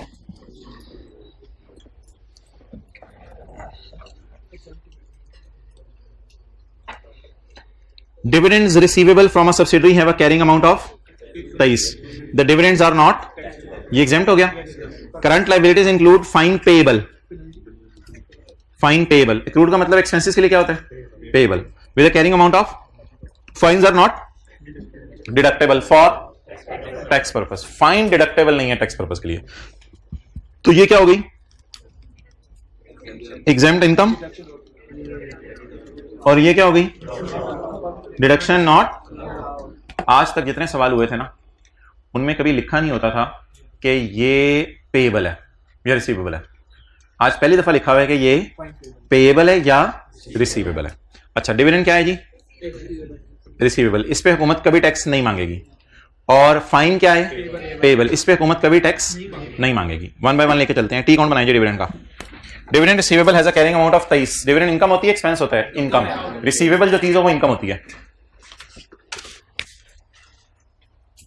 वर्किंग 7 रिसीवेबल टाइप चीज है या पेएबल टाइप चीज है? तो इनकम अकाउंट या expense account? Dividend income account. Receivable, closing receivable 23। अच्छा जी, वैसे तो ये वाली साइड इनकम्स में देखें P&L के लिए खास है, लेकिन लॉजिक पे सोचते हैं रिसीवेबल। अभी ये ना सोचे टैक्स वाले क्या कह रहे हैं, अभी बस ये सोचे रिसीवेबल अगले साल रिसीव होगा। तो क्या अकाउंटिंग वाला ने इस साल पीबीटी में डाला हुआ है? जी, अकाउंटिंग वाला ने इस साल पीबीटी में डाला हुआ है। ओके, अब यार इसको इस तरह ना सोचें कि ये रिसीवेबल या पेएबल है, इसको उस तरह सोचें जैसे पुराना सोचते थे। अकाउंटिंग वालों ने P&L में डाल दिया, टैक्स वाले कहते हैं हमने कभी टैक्स नहीं लेना। अब उस तरह ना सोचें रिसीवेबल रिसीव। करंट टैक्स में मेरा मशवरा उस तरह सोचें, वो सिंपल सा सोचें। अकाउंटिंग वालों ने किसमें डाल दिया? P&L में। टैक्स वाले क्या कह रहे हैं? कभी टैक्स ना देना इस पे। तो क्या कर दें फिर? लेस करो डिविडेंड इनकम, जो कि क्या है? एग्जेम्प्ट है। नहीं, रिसीवेबल और रिसीव के एंगल से ना सोचो। करंट टैक्स की वर्किंग में बस सिंपल सोच लो, कभी टैक्स नहीं लगाना, तो माइनस कर दें। ये परमानेंट डिफरेंस आ जाएगा और मुझे पता है इसकी वजह से रिकॉन्सिलेशन भी आउट होगी। ये 23 आ गया। डन। इधर जरा आए, अब 2-4 मिनट आपके चाहिए होंगे डेफर टैक्स में। डिविडेंड जी, नहीं वो नहीं यार, ये इनकम है ना, प्रॉफिट तक पहुंचते हुए ऐड हो चुकी हुई है, तो इस एग्जेम्प्ट इनकम को हम लेस करते थे। एग्जेम्प्ट इनकम को लेस करते थे। Dividend receivable 23। टैक्स वालों की नजर में आप मुझे बता दें कि कोई एग्जेम्प्ट इनकम्स के रिसीवेबल्स टाइप एग्जिस्ट करते होंगे अगर एग्जेम्प्ट इनकम्स ही एग्जिस्ट नहीं करती? अगर ये इनकम्स ही नहीं है, इस तरह जरा सोचें, अगर ये इनकम्स ही नहीं है तो इनके रिसीवेबल्स भी कोई क्योंकि टैक्स वाले ना इसको अपनी दुनिया से ही बाहर निकाल देते हैं। टैक्स वाले कहते हैं यार ये इनकम्स ही नहीं होती। जब इनकम्स नहीं होती, यहां कोई कैश बेसिस और एक्रूवल बेसिस की बात नहीं उसने की हुई, ये नहीं कह रहे टैक्स अथॉरिटीज ये कह रही हैं कि जब ये मिलेगा तब इनकम में डालना, कैश रूल की बात ही नहीं की उसने कहा ये कभी भी टैक्स नहीं लगेगा इस पे। अब टैक्स वाले कहने कि इस पे कभी भी टैक्स नहीं लगेगा, इसका मतलब है इनकम को इनकम नहीं मान रहे वो, तो इसलिए हमने माइनस कर दी, और रिसीवेबल को वो फिर रिसीवेबल भी नहीं मानेंगे। तो देखने में अगर थोड़ा सा सोचें तो टैक्स बेस क्या बन रही है, जीरो बन रही है। लेकिन अगर टैक्स बेस जीरो लिखें तो एक मसला आ जाएगा, ये रूल 1 लगेगा ना, कैरिंग अमाउंट ऑफ एसेट, एक मसला आ जाएगा। रूल 1 लग के डिफरेंस कितना आया 30, टैक्सेबल टेम्पोरेरी डिफरेंस। अब जब टैक्सेबल टेम्पोरेरी डिफरेंस आएगा तो ये टैक्सेबल है फ्यूचर में, जब रिसीव हो टैक्सेबल नहीं है। और अगला सवाल, ये टैक्सेबल भी नहीं है, दूसरा सवाल नहीं डिडक्टेबल ना बोल, ये टेम्पोरेरी डिफरेंस भी नहीं है, ना ये ठी है ना ये टिडी ना ये टिडी है, टिडी है। ये टी क्यों नहीं है, क्योंकि ये टैक्सेबल नहीं है, ये टैक्सेबल नहीं है, ये एग्जेम्प्ट है। और ये टीडी क्यों नहीं है, क्योंकि टेम्पोरेरी डिफरेंस नहीं है। क्या है, ये टीडी है, पीडी है, पीडी है। तो क्या ये जो आपको लफ्ज है टी डी, ये अपील कर रहे हैं आपको अच्छा लग रहा है? नहीं, ये बिल्कुल अच्छा नहीं लगा टी का लफ्ज। इसलिए स्टैंडर्ड आगे बढ़ा, ये वाला स्टैंडर्ड, आप बैठ जाए जरा ब्लैक शर्ट वाले भाई। अच्छा, स्टैंडर्ड आगे बढ़ा, और स्टैंडर्ड ने आगे बढ़ के कहा कि मोहतरम फिर ऐसा करो, अब ये तो जीरो इसकी टैक्स बेस लॉजिकली बन रही है, कैसे वैसे बन रही है, अगर थोड़ी सी अकल अजीब सी लगाएं कि इनकम जी नहीं है तो फिर उनके रिसीवेबल्स भी नहीं है टैक्स वालों की नजर में। लेकिन स्टैंडर्ड ने आगे बढ़ के कहा कि भाईजान रुको, स्टॉप, खतरे का निशान, रुको, यही स्टॉप का निशान होता है। अच्छा, स्टॉप, रुको, मेरा मशवरा है कि इसको बराबर ले लो, मजबूरी है, बराबर ले लो। जब इसको बराबर ले लो तो फिर क्या आ जाया करेगा, जीरो। तो आज के बाद जब भी एग्जेम्प्ट इनकम रिसीवेबल होगी, क्या होगी, एग्जेम्प्ट इनकम रिसीवेबल होगी, तो उसकी टैक्स बेस को मजबूरन कैरिंग अमाउंट के बराबर लिया करेंगे, ताकि हमारे और टैक्स वालों में जो आर्जी सा फर्क है वो नजर ना आए, क्योंकि आर्जी फर्क तो आर्जी है, ये तो दायमी है।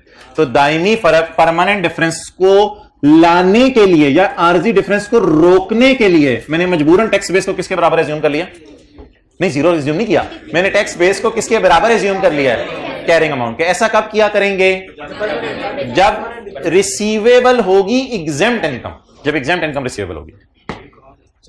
ये लिखवाना नहीं है, ये पिछले सफे पे अवेलेबल है, ये पिछले सफे पे लिखा हुआ है, वो रूल ही क्या जो लिखा हुआ ना मिले। In case of permanent differences, that is exempt income, तो सबर, शुक्र या अजीब सी बात, अजीब सी बात, जैसे जिसमें नंबर V ट्रिपल I हमने की है, in deferred tax working carrying amount will appear, alignment जरा सही करो, हमको इधर देखो, नहीं इसको कह रहा हूं, नीचे देख रहा था। In deferred tax working carrying amount will appear and tax base will be assumed to be equal to carrying amount. Reason, we do not want the creation of temporary difference. आगे लिखते हैं because it is permanent difference and it is not temporary difference, so it is permanent difference. अच्छा, तो अब किसको रोकना है, तो यहां स्टार डाल के लिख लें, टेम्परेरी डिफरेंस आने से रोकना था, इसलिए इसको 23 एज्यूम कर लिया, बराबर एज्यूम कर लिया। टेम्परेरी बॉल निकाल मुंह से, लिख, टेम्परेरी डिफरेंस आने से रोकना था, इसलिए इसको बराबर एज्यूम कर लिया।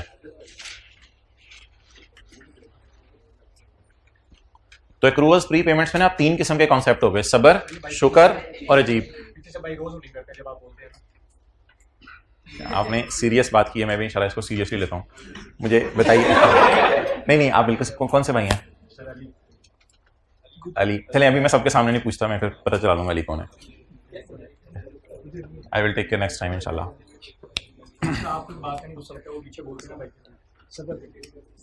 नहीं सबर नहीं ना, तू खुद सबर सबर ना दिखाओ, यानी आप दूसरे को मार रहे हो और कह रहे हो सबर, सबर ये सबर अपने लिए, दूसरे को शुक्र करवाएं। अच्छा भाई नेक्स्ट, आप डिडक्शन नॉट अलाउड की तरफ आ जाएं। क्या डिडक्शन नॉट अलाउड भी एक परमानेंट डिफरेंस है?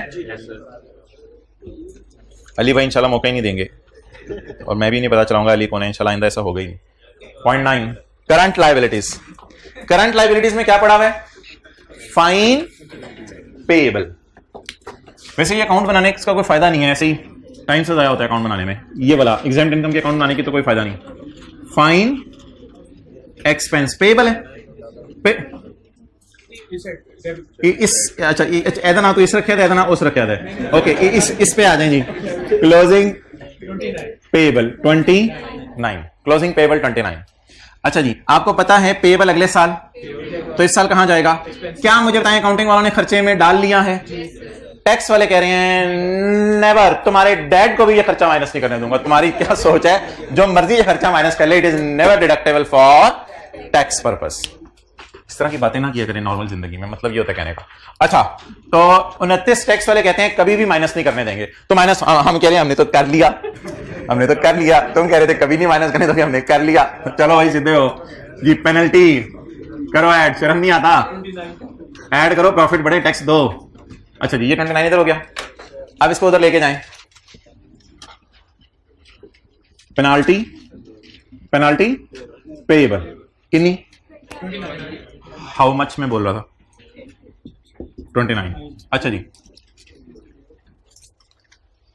इतनी कंसंट्रेशन से क्या कर रहे हैं आप? लास्ट वाले भाई से पूछ रहा हूं, 7 वाले भाई। नहीं please please please, mobile use कर रहे थे कंसंट्रेशन से। असल में होता यह है कि यहाँ रजिस्टर पड़ा होता है, टीचर समझा रहा होता है, बच्चे का मुंह ऐसे होता है, मोबाइल नहीं नजर आता, लेकिन एक्शन स्पीक लाउडर देन इल्फाज। अच्छा, तो पेनल्टी पेएबल कितनी है? 29। अब मुझे बता दें, अगर मैं कहूं कि टैक्स वाले पेनल्टी एक्सपेंस को नहीं मानते, तो टैक्स वाले पेनल्टी के पेएबल को भी नहीं मानते, तो टैक्स बेस 0 लें, तो इधर जवाब आएगा 29। जैसे इट इज पेएबल अगले साल जब माइनस हो, तो जैसे डिडक्टेबल टेम्परेरी डिफरेंस, तो ये डिफरेंस हमें चपेट मारेगा, कहेगा ना ना ना ना डिफरेंस नहीं आने देना, क्योंकि ये टेम्परेरी डिफरेंस नहीं है, ये क्या है? Permanent difference. तो टेम्परेरी डिफरेंस को रोकने के लिए हमने एक खतरे का अलार्म लगाया और इसको 0 लेने की बजाय क्या ले लिया? 29, ताकि डिफरेंस कम से कम मेरा क्या आ जाए? 0 आ जाए। TTDs के गांव से 2 लोग आए हुए हैं और GTDs के गांव से 2 लोग आए हुए हैं। बॉल पेन मुंह से निकालें और टोटल करें। 8 TTD। अच्छा, tax at the rate of 30%, 2.4 DTL।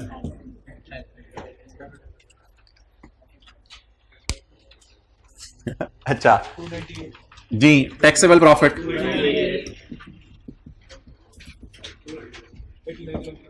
298। चलें जी, tax into 30%, current tax expense debit and current tax payable credit. अब क्या बनाएंगे?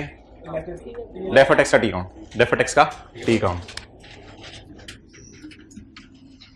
अच्छा, हर पॉसिबल कोशिश करें ब्रॉड डाउन निकालने की, मैक्सिमम पॉसिबल एफर्ट करें ब्रॉड डाउन निकालने की। अच्छा, 0 दिया हुआ है? अच्छा, लेकिन अगर 0 ना भी दिया होता तो कैरी डाउन्स अवेलेबल थे, ब्रॉड डाउन्स अवेलेबल नहीं थे, इसलिए हमने उसको 0 ही लेना था। इन सारे अकाउंट्स के कैरी डाउन्स अवेलेबल थे ना, ब्रॉड डाउन्स अवेलेबल नहीं थे। तो अकाउंट का नाम डेफर्ड टैक्स। चलें, उधर लायबिलिटी है तो इधर भी लायबिलिटी लिख लें, कोई मसला नहीं। BD 0 और CD 2.4 जी, 2.4। बस छोड़े पर आगे, नोट शोट नहीं मांगा बस समझ। अच्छा, अब सवाल है deferred tax for the year कितना है? सवाल की रिक्वायरमेंट है करंट टैक्स एक्सपेंस और deferred tax for the year. For the year ये वाला होता है, ये एज वन लकीरी इसके बराबर है। फॉर द ईयर ये वाला होता है। ये भी एक्सपेंस रिकॉर्ड होना है, TE डेबिट और डेफर्ड टैक्स लायबिलिटी क्रेडिट। अच्छा, अब हाँ, इस काबिल है कि इसकी तस्वीर ले लीजिए, ले लें तस्वीर।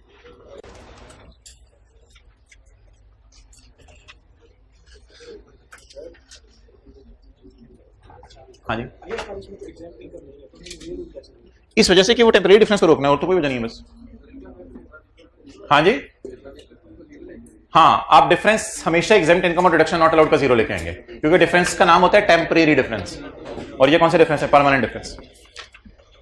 ओके, अच्छा जी, अब आप हजरात मुझे ये 3 अलग अलग सेट पढ़े हमने चीजों के। पहले हमने खर्चे पढ़े थे जिनमें अकाउंटिंग वाले हमेशा एक रूल फॉलो करते हैं। पहले हमने खर्चे पढ़े थे जिनमें चार खर्चे पढ़े थे, जिसमें टैक्स वाले कैश अकाउंटिंग फॉलो करे थे। और फिर हमने 2 खर्चे पढ़े जिनमें, या इनकम्स पढ़ी जो भी पढ़ी, उनमें टैक्स वाले और अकाउंटिंग वाले दोनों ही एक्रूअल अकाउंटिंग फॉलो करे थे।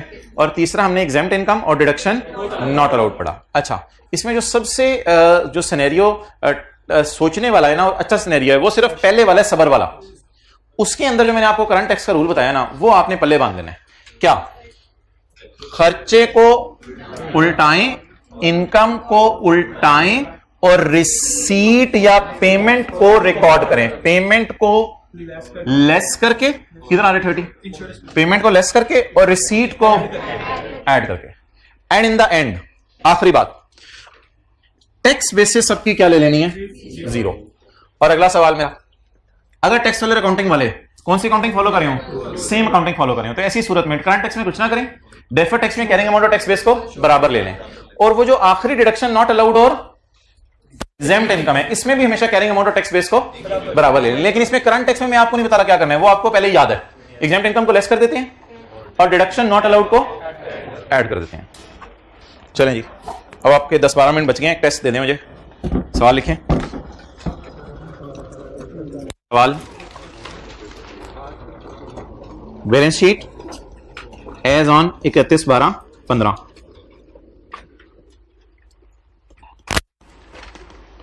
Current liability,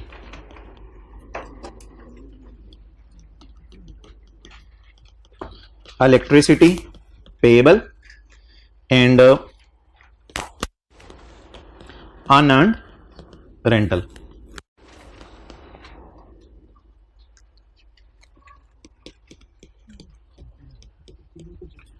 fine payable, not allowed. Other information, OI, other income नहीं, OI अदर इंफॉर्मेशन। ये तो अदर इंफॉर्मेशन है, इसको इग्नोर कर दें। अदर, अच्छा, सवाल का हिस्सा है।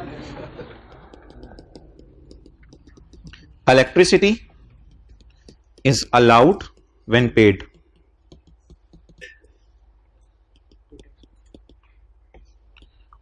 इज अलाउड, अलाउड का लफ्ज़ टैक्स के लिए यूज होता है।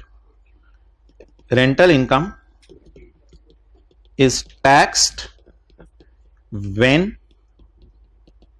service is rendered या when building is provided। when building is provided, जब आप उसे बिल्डिंग देंगे तभी इनकम बुक करेंगे। चलें, करंट टैक्स और डेफर्ड टैक्स की वर्किंग कर दें। पीबीटी के एक्स लिख दें, पीबीटी क्या आप खत्म करें, पीबीटी छोड़ें, बस एडलेस कर दें जो करना है।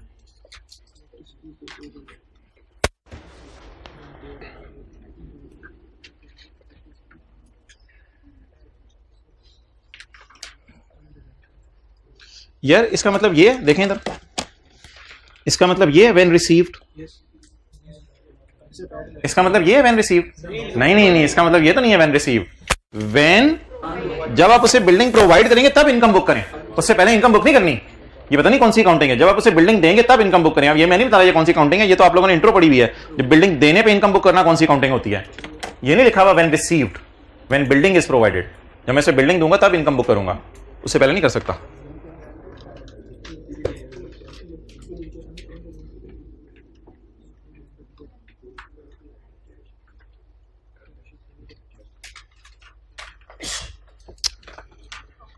अल्हम्दुलिल्लाह बोलो। हाँ, टैक्स रेट कुछ नहीं करना आपने, बस पीबीटी को एक्स करके लिखें, कैरिंग अमाउंट और टैक्स बेस लें, उनका डिफरेंस लें।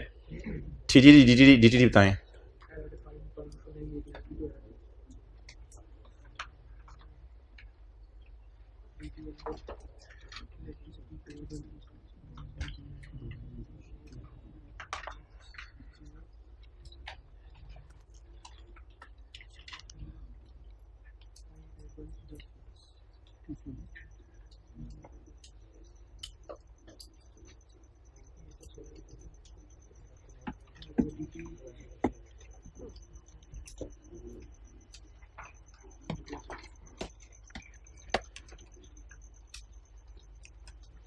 ओके, सबर, शुक्र,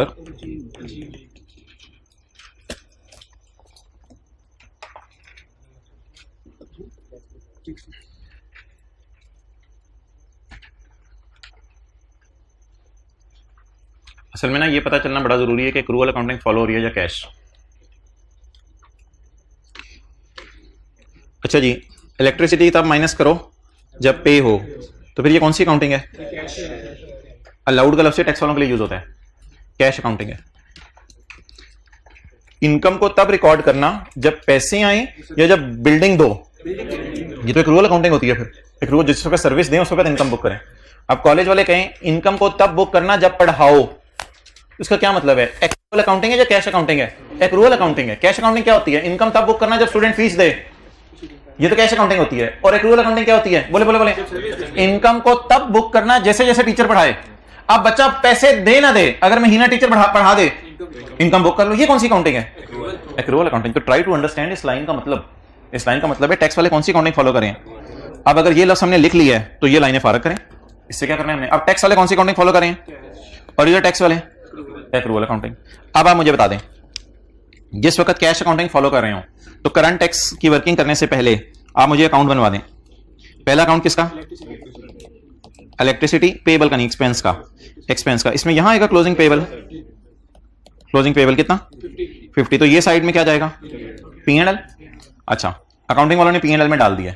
आगे चलें।